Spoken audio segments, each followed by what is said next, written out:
హరీష్ రావు గారు నువ్వే మాట్లాడు సార్. పల్లా గారు మాట్లాడతారు సార్ ప్లీజ్. ఏమన్నా ఆయన రాలేదనుకో నేను మైక్ అడిగాను.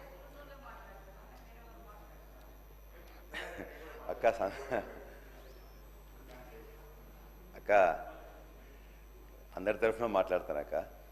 సంతోషం. ధన్యవాదాలు స్పీకర్ గారికి. ఫీ రియంబర్స్మెంట్ మీద ఇది కాంగ్రెస్ పార్టీ యొక్క నేషనల్ పాలసీ, స్టేట్ పాలసీ ప్రకారం ఆనాడు పెట్టారు. రాజశేఖర రెడ్డి గారు పెట్టినప్పుడు ఈ రాష్ట్రంలో ఉండే అత్యంత పేదవాళ్ళు professional courses, medical, engineering, MCA, MBA, pharmacy, hotel management లాంటి కోర్సులకి మొట్టమొదటిసారిగా డబ్బు లేకున్నా ఎస్సీ, ఎస్టీ, బీసీ, మైనార్టీ అందరూ కూడా చదవడానికి అవకాశం రాజశేఖర రెడ్డి గారు ఆనాడు పెట్టారు. పెట్టిన తర్వాత ఆనాడు కూడా కొద్దిగా సరిగ్గా నడవనప్పుడు దాని మీద కూడా కొద్దిగా అది చేస్తే ఫస్ట్ కొద్ది మందికి ఇవ్వడం, తర్వాత మైనార్టీస్కి, మిగతా ఓవరాల్గా కూడా పేద ప్రజలందరూ కూడా ఇంప్లిమెంట్ చేసే విధంగా ఈబీసీ పిల్లలకు కూడా ఇవ్వడానికి అని చెప్పి నిర్ణయం తీసుకున్నారు.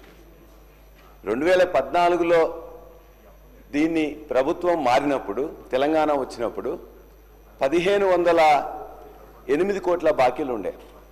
ఆనాడు అధికారులు చెప్పారు, అధ్యక్ష లేదు ఇది పాత ప్రభుత్వం ఉన్నది మేము కట్టమని చెప్పేసి అనంటే ఆనాడున్న ముఖ్యమంత్రి గారు చెప్పి ఎట్టి పరిస్థితుల్లో అది కరెక్ట్ కాదు, ప్రభుత్వం అనేది కంటిన్యూస్ ప్రాసెస్, తెలంగాణ రాష్ట్రం ఏర్పడ్డ పిల్లలు చదువుకుంటున్నారు కాబట్టి వాళ్ళకి ఇవ్వాల్సిందే అని చెప్పేసి 1508 కోట్ల 73 లక్షలు ఉంటే ఆనాడు ఇచ్చారు అధ్యక్ష.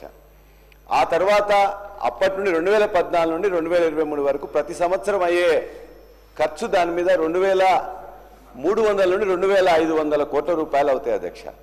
ఇందులో ఎంటీఎఫ్, ఆర్టీఎఫ్ అని ఉంటుంది. స్టూడెంట్స్కు మెయింటెనెన్స్ ఫీజు ఆ స్టూడెంట్స్కి సంబంధించి డైరెక్ట్గా వేస్తారు అధ్యక్ష. ఆర్టీఎఫ్ అని చెప్పేసి రియంబర్స్మెంట్ ఆఫ్ ట్యూషన్ ఫీజు అని చెప్పేసి ఆ విద్యార్థులకు సంబంధించింది డైరెక్ట్గా మొత్తం కూడా వాళ్ళ మేనేజ్మెంట్ అకౌంట్లోకి వెళ్ళిపోతుంది అధ్యక్ష. MTF, RTF. ఎంటీఎఫ్ ఇచ్చిన తర్వాతనే ఆర్టీఎఫ్ ఇవ్వాలని చెప్పేసి కూడా నిర్ణయం జరిగి విద్యార్థులకు ముందుగా ఇవ్వడం జరుగుతుంది అధ్యక్ష. అయితే ఇది ప్రతి సంవత్సరం కూడా ఎప్పుడు కూడా పెండింగ్ ఉంటున్నప్పుడు అనేక సార్లు ఇంతకుముందు విద్యాశాఖ మంత్రి, సోషల్ వెల్ఫేర్ మంత్రి, ఆర్థిక శాఖ మంత్రి దగ్గర గత 2 సార్లు కూడా ప్రభుత్వాలు ఉన్నప్పుడు 2014 నుంచి 2024 కూడా అనేక సార్లు మీటింగ్ అయినప్పుడు కొద్దిగా దాన్ని క్లియర్ చేయాలని చెప్పేసి అని నిర్ణయంతో 18,500 కోట్ల రూపాయలు 9 సంవత్సరంలో ఇవ్వడం జరిగింది అధ్యక్ష. ఈ ప్రభుత్వం కూడా కొత్తగా వచ్చినప్పుడు కొంత బకాయిలన్నీ ఉన్నాయి. ఎందుకంటే ఎప్పుడు కూడా ఈ సంవత్సరం అయిపోయిన తర్వాత ఈ సంవత్సరంలో ఇవ్వరు అధ్యక్ష. ఈ సంవత్సరంలో చేరిన విద్యార్థులందరూ అప్లికేషన్స్ అనేది జనవరి వరకు ఉంటే అది మార్చి వరకు యాక్సెప్ట్ చేస్తున్నారు. కాబట్టి ఈ 2023-24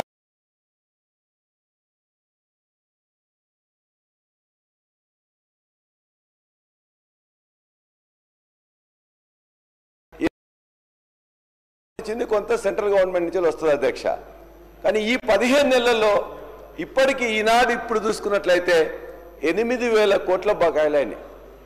ఇవాళ నేను మొన్న కూడా మాట్లాడినప్పుడు చెప్పిన అధ్యక్ష, ఇవాళ అనేక మంది జూనియర్ కాలేజీలు, డిగ్రీ కాలేజీలు, ఎంసీఏ కాలేజీలు, ఎంబీఏ కాలేజీలు, ఫార్మసీ కాలేజీలు అనేక మంది నిరుద్యోగులు పెట్టుకునే అధ్యక్ష. ఇవన్నీ కూడా ఈ రాష్ట్రంలో ఉండే పీజీ చదువుకొని, డిగ్రీ చదువుకొని, పోస్ట్ డాక్టరేట్స్ చదివి అదేవిధంగా పిహెచ్డీలు చేసిన వాళ్ళందరూ కూడా పెట్టుకున్నాయి. వాళ్ళు కిరాయికి తీసుకున్న కాలేజీలు కూడా చాలా ఉన్నాయి. వాళ్ళు ఇవాళ ఎలక్ట్రిసిటీ బిల్లు కట్టలేకపోతున్నారు, రెంట్ కట్టలేకపోతున్నారు, పిల్లలకు వాళ్ళ యొక్క ఇన్ఫ్రాస్ట్రక్చర్, యూనివర్సిటీ ఫీజు కూడా కట్టలేకపోతున్నారు. కాబట్టి దయచేసి ఈ ప్రభుత్వం ఇప్పటికున్న 8,000 కోట్ల బకాయిల్లో దఫాలుగా ఇవ్వాలని చెప్పేసి ప్రభుత్వాన్ని కోరుతున్నాం. ఇదే విధంగా ఉన్నట్లయితే మొత్తం గ్రామీణ ప్రాంతాల్లో ఉండే జూనియర్ కాలేజీలు కానీ, డిగ్రీ కాలేజీలు కానీ సగం పైన ఈ సంవత్సరమే క్లోజ్ అవుతాయి. వాళ్ళందరూ వాళ్ళ ఉద్యోగాలు వాళ్ళు కల్పించుకొని మిగతా వాళ్ళకు కూడా ఉద్యోగాలు కల్పించి ఇవాళ మన తెలంగాణలో వాళ్ళ యొక్క కాలేజీలు పెట్టుకున్నారు. వాళ్ళు ఎవరికి పోటీ కాదు. నిజంగా వాళ్ళ పరిస్థితి నేను మొన్ననే ఒకసారి చెప్పిన, సితారా సినిమాలో శరత్ బాబు లాగా ఉంది అధ్యక్ష. డొక్కు కారు ఒకటి ఉంటుంది, మామూలుగా తెల్ల చొక్కా వేసుకుంటారు. కానీ వాళ్ళు ఇవాళ బయటికి పోదామంటే ఒక్క 50 రూపాయలు, 100 రూపాయలు కూడా లేని పరిస్థితి ఉన్నది అధ్యక్ష. చాలా దీనావస్థలో యాజమాన్యాలు ఉన్నాయి. దయచేసి మీ ద్వారా ఈ ప్రభుత్వాన్ని కోరుతున్నాం, 8,000 కోట్ల బకాయిలు ఉన్నాయి. జూనియర్ కాలేజీలు, డిగ్రీ కాలేజీలు, మొత్తం ప్రొఫెషనల్ కాలేజీలు కలిపి ముందుగా గ్రీన్ ఛానల్ పెట్టి దీన్ని అంతా క్లియర్ చేస్తేనే ఆ విద్యార్థులకు న్యాయం జరుగుతుంది, యాజమాన్యాలు నడపగలుగుతాయి, ఈ వ్యవస్థ మొత్తం కూడా భ్రష్టు పట్టకుండా ఉంటుందని మీ ద్వారా వారికి విజ్ఞప్తి చేస్తున్నా అధ్యక్ష. ధన్యవాదాలు, మీ అవకాశం ఇచ్చినందుకు. డాక్టర్